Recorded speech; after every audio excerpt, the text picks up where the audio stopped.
Bueno, bienvenidos a la presentación del libro Modernidad y Teléfonos Blancos, la comedia burguesa del cine argentino de los años 40, de Alejandro Kelly Hoffenblatt. Mi nombre es Adrián Moyo, yo soy director de la Biblioteca del Inca en ERC, y desde la biblioteca anualmente hacemos el concurso nacional y federal de estudios sobre cine argentino, Biblioteca ENERC Inca. Es un concurso que anualmente eh, premia dos trabajos de investigación sobre nuestro cine, con un premio en efectivo para el autor, porque entendemos que hay que reconocer el, el, este, el carácter profesional de la investigación cinematográfica, y por otro lado la publicación del libro. Y bueno, vamos a charlar con el autor, con Alejandro, sobre un tema que en sí durante años nosotros nos encontramos que había una gran ausencia de bibliografía sobre el tema de la comedia burguesa de los 40, en particular todo lo que era la denominada históricamente comedia de teléfono blanco, que eran consultas que siempre recibíamos y no había bibliografía, hasta que apareció el libro de Alejandro. Y bueno, queríamos preguntarle a él justamente cómo surgió la idea de hacer este libro. Bueno, primero que nada, muy contento de estar acá presentando el libro. Y efectivamente, el libro surge en gran parte por la ausencia que había de bibliografía sobre el tema. Y surge inicialmente por una obsesión mía con las películas de Carlos Schlieper, con haber conocido el cine de Carlos Schlieper de finales de los 40, haber quedado fascinado con eso, con el tipo de cine que había, con lo bien hecho que estaba, con lo alegre, con lo energético que era, y, y con la sensación de que era un ovni dentro del cine argentino, y al momento de empezar una tesis doctoral que hice con una beca del CONICET, dentro del doctorado en Artes de la Facultad de Filosofía y Letras de la UBA, decidí que mi objetivo era tratar de entender cómo había llegado el cine argentino a que exista Schlieper y cómo se insertaba Schlieper dentro de la historia del cine argentino. Eso me llevó en un primer momento a tratar de pensarlo dentro de las tradiciones de la comedia. Toda mi primera etapa de la investigación fue dedicarme a ver muchas comedias de la década del 30 y del 40, y de a poco me fui dando cuenta que la década del 40 tenía sus propias particularidades que le hacían que sea ella misma un objeto extraño o diferente a lo que se veía en el cine argentino de antes y de después de esa década, por un montón de cuestiones, pero que podría resumir en cuanto a los temas que trataba, en dos cuestiones que son las que están un poco en el título del libro, que es la aparición del mundo moderno y la aparición del mundo burgués, y ambos siendo totalmente celebrados por este cine. Hay autores que han trabajado en la comedia que siempre hablan de que la comedia argentina no deja de tener un costado siempre melodramático, con un mensaje, lo que habla Matthew Carush en la década del 30, un mensaje de división de clases, o de los ricos malos, los pobres buenos, y siempre esa cuestión así mucho más melosa. Y lo que tenía esta comedia de los 40 era que no, que lo que había era un disfrute de las posibilidades que traía el mundo moderno, y que la burguesía no era el agente malo, sino que todos teníamos que poder aspirar o a vivir ese mundo moderno, y ese mundo ya no con las necesidades básicas satisfechas, sino con el lujo y el confort que podía llegar a traer ese mundo. Entonces, quedé muy fascinado con la existencia de todo ese universo en los 40, y por otro lado, con una cuestión de ver cómo el cine había ocupado una suerte de centralidad dentro del mundo del entretenimiento de esa década. Porque mientras que en décadas anteriores, o sea, en la década del 30, primera década de cine más industrial o con un intento de producción industrial, o en décadas posteriores, uno ve que siempre el cine más de factoría industrial ha tomado figuras o ha tomado argumentos o temáticas de otros medios, ya sea de la radio, ya sea del teatro, ya sea de la televisión. Lo que yo veía acá era un cine que generaba sus propias estrellas, generaba sus propias figuras, generaba sus propios temas, generaba sus propios géneros, que hablaba de una industria súper dinámica, que habla de esa década como un objeto extraño, y que para mí lo hacía más interesante el poder pensar entonces, entrar por la comedia burguesa, poder estudiar a la comedia burguesa, pero también a partir de la comedia burguesa, poder dar un panorama de cómo estaba funcionando el mundo del entretenimiento y cómo ese mundo del entretenimiento pertenecía al mismo tiempo a una red de entretenimiento internacional, porque no se puede pensar lo que pasa en Argentina suelto de lo que está pasando en todo el resto del mundo o en Latinoamérica, y cómo pertenece también, o sea, a una dinámica cultural, social, política, económica que se estaba dando en el país en un momento de gran transformación de estructuras y de imaginarios que acompañan a esas estructuras. Entonces, un poco el origen viene más que nada por ese lado, por poder tratar de entender a la obra de Sleeper y eventualmente a la comedia burguesa que yo pude ir viendo que existía más allá de Sleeper dentro de su propio contexto. Vos sabés que justamente es interesante ese abordaje de diferentes aspectos de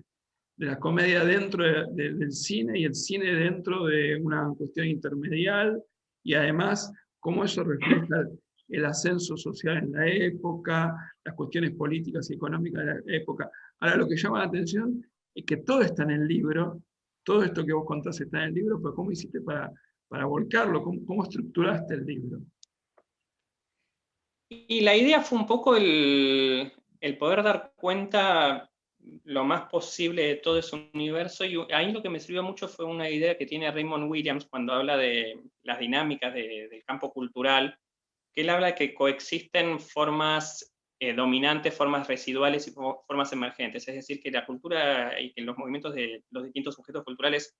no es unívoco u homogéneo, sino que tenés una coexistencia de distintos elementos.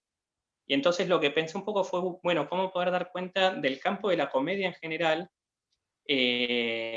siguiendo un poco esta estructura. Entonces el libro tiene una estructura de 5 capítulos.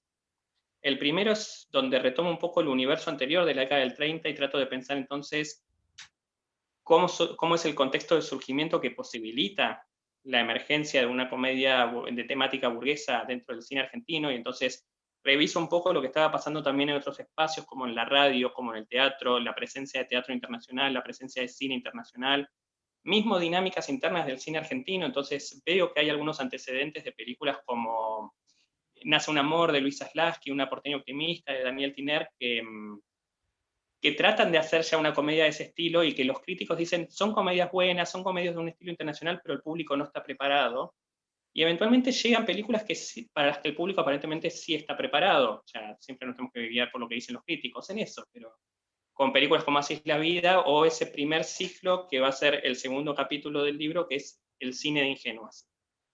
Y que es una forma en que a través de un cine aparentemente más edulcorado, se empieza a presentar un imaginario de modernidad y un imaginario de burguesía que es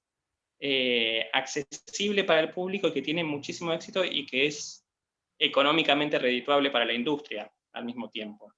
Un cine donde la modernidad es presentada como algo positivo, pero es positivo siempre y cuando pueda ser filtrado todavía por los valores más conservadores de la familia, del hogar, de cierto tipo de valores y de la moral, más que nada. Y eso yo veo que después, hacia la segunda mitad de los 40, empieza a derivar cada vez más en lo que ahí llamé la comedia de fiesta, tomando un poco la idea de Félix Luna, que él habla de los primeros años del peronismo, hablando de la Argentina era una fiesta, porque lo que yo veo ahí es que ya se rompen las barreras del hogar, y ahí es donde entra justamente Sleeper, donde entra gente como Carlos Christensen, y son películas que son, yo en el libro hablo del torbellino de la modernidad, es donde todo está puesto en el aire, o sea, no hay una sola institución, ni el matrimonio, ni las instituciones sociales, ni la ley, ni la policía, nada que sea firme, que sea fijo, sino que todo es posible, y que lo que invitan esas comedias es a participar de esa fiesta. Ahí es donde cruzo un poco con el análisis formal, y de poder ir viendo también cómo la forma en que están construidas las películas lo que hacen es que todos seamos partícipes de esas fiestas que están viviendo en la pantalla los jóvenes burgueses modernos. Y acá me permito además reivindicar a una de las más grandes comediantes que tuvo este país, que es Mirta Legrand, a quien nuestra Surgida generación la en conoce ese de otra forma, tiempo. pero que verla en estas películas es descubrir a una fabulosa actriz cómica que cruza todo este cine, y que es algo impresionante lo que hacen películas como El retrato, como En esposa último modelo, que es algo increíble. Y después los otros 2 capítulos es pensar qué es lo que está pasando con el resto del mundo de la comedia, porque que surja la comedia burguesa no quiere decir que desaparezca el cine de Nini Marshall, el cine de Manuel Romero, el cine de Luis Sandrini, pero sí les obliga a ellos a repensar las estrategias y la forma en que se estaban posicionando o el tipo de discurso que estaban dando. Entonces es también pensar cómo va incidiendo esto en una reconversión de los discursos que va generando el cine, cómo todo esto además va cruzado con, otra vez, con dinámicas que están pasando también en la radio, en el teatro. Y un último capítulo donde me preguntan qué es lo que pasa, porque yo veo que el ciclo de la comedia burguesa va terminando hacia principios de los 50, hacia el 50, 51, como que se empieza a transformar más en un refrito y no hay una renovación dentro del propio cine que se está haciendo, y que de a poco va a ir decayendo, y que yo se lo relaciono mucho con lo que hablo del costumbrismo de clase media, que tiene que ver con una suerte de desplazamiento donde la clase media va tomando un lugar central dentro de las representaciones de la industria del entretenimiento. Mientras que antes podía ser o los sectores trabajadores o lo que sean los sectores populares, o puede haber sido, Leandro Lozada habla de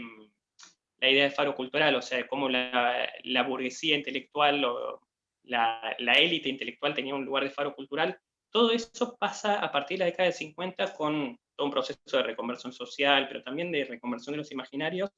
a tener la clase media una gran centralidad, y en el cine uno lo ve como cada vez va tomando entonces más lugar también dentro de la comedia, una comedia costumbrista, Claro. que lo que tiene es que ya no es la modernidad como algo fascinante que podemos vivir, sino que es parte de la vida diaria, y entonces lo que invita acá no es a disfrutar el mundo moderno, sino a ser partícipes de la vida de estos, o sea, es como los Pérez García, que incluso tienen película en esa época. Nosotros como espectadores de clase media somos parte también de ese mundo de la clase Claro. media. Lo que era Y hay otra vez, novedad,